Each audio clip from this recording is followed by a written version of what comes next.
Messieurs, bonjour. On a vu arriver Miguel Alfarella avec la tenue kaki du Sporting. C'est une mission commando à Auxerre. Ouais, on peut dire ça. De toute façon, on sait qu'il nous reste que des finales à jouer. Voilà, eux ont un objectif de montée, nous on a un objectif de maintien.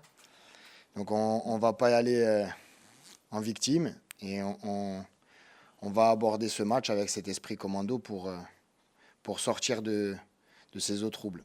Comment vous avez géré l'après-défaite face à Rodez? Parce que dans le contenu, il y a eu des insuffisances. Et puis on a sorti certains joueurs, même la plupart des joueurs, assez touchés après cette défaite face à Rodez mentalement.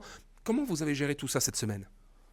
On a essayé, on va dire, de détendre un petit peu l'atmosphère, puisque, comme on vous avait dit sur les conférences précédentes, chaque match va avoir, on va dire, ses joies et ses peines. On a essayé de dédramatiser un petit peu pour redonner confiance rapidement, en leur disant que sur 9 points, on a quand même pris 6 points, qu'on peut le tourner dans n'importe quelle des façons. Mais voilà, si on doit prendre sur 3 matchs à chaque fois 6 points, on signe de suite, il n'y a pas de souci. Comme ça, le maintien sera assuré très rapidement. Mais voilà, après, c'est pouvoir, on va dire, surtout soigner les têtes un petit peu. Et le mauvais message qui est juste passé, c'est que une équipe est venue gagner ici, donc il faudra rectifier ça contre les autres. Quand on repasse à ce match de Rodez, on a eu l'impression qu'il n'y a pas eu de réaction. Même au niveau tactique, de votre côté, on a l'impression que vous avez subi le match plus qu'autre chose. C'est une mauvaise impression? Moi je pense parce que au final, c'était une équipe qui nous a posé des problèmes, on le savait. Après, si on reprend le match et qu'on le revoit, on fait une entame qui est très très convaincante jusqu'à la 20e.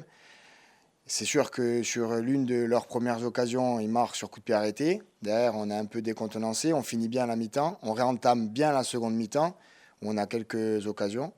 Par contre, c'est sûr qu'il y a eu un fait de jeu qui nous a été contraire, où on prend le second but. Et après le second but, on a été impacté. Malgré tout, on a quand même essayé de repartir au combat. Ça n'a pas suffi, mais moi, je pense qu'il ne faut pas tirer de conclusions hâtives sur ce match-là, parce qu'on n'en a pas tiré sur les deux victoires d'avant. Voilà, on a gagné, mais peut-être que nous, par moment, on n'a pas été totalement satisfaits. Et là, on n'est pas totalement insatisfait du match non plus. Il ne faut pas le voir que sous cet angle-là. Justement, niveau tactique, il y a ce 4-2-3-1 avec Vincent à droite et Charbonnier dans l'axe. Est-ce qu'aujourd'hui, c'est la bonne solution?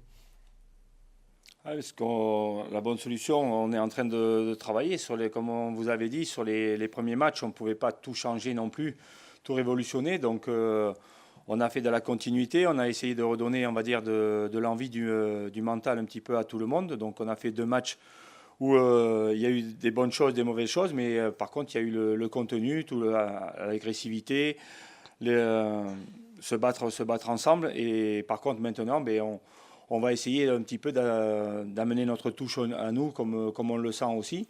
Et c'est ce qu'il faut arriver à faire avec les joueurs.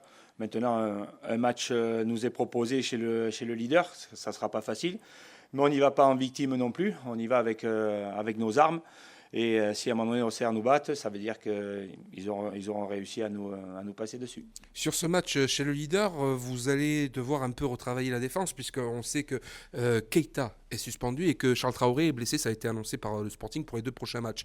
Ça veut dire que concrètement, vous avez retravaillé, certes, la défense, mais peut-être au-delà pour vous adapter à ces changements-là?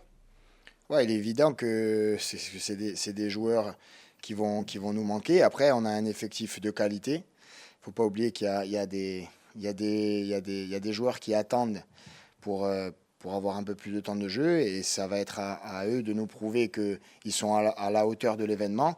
Mais nous, on n'en doute pas. Justement, en parlant de l'effectif, le peu que l'on a vu de l'entraînement, on a vu un Sibi qui commence à avoir du rythme. On a vu aussi un Souboul assez étonnant. Est-ce que ce sont des joueurs qui ont désormais le niveau ou il faut encore un petit peu patienter? Non, c'est les garçons qui ont été recrutés pour pouvoir amener quelque chose. Donc après, nous, il faut choisir le bon moment pour pouvoir les lancer aussi, pas les lancer dans la fosse au lion aussi. Mais il y a des qualités chez les 2 joueurs. Maintenant, à nous de pouvoir les mettre au bon moment pour qu'ils puissent, on va dire, nous prouver de quoi ils sont capables et surtout ne pas les jeter comme ça pour que justement ils se grillent aussi. Donc c'est un choix de notre part à faire, donc on y réfléchit.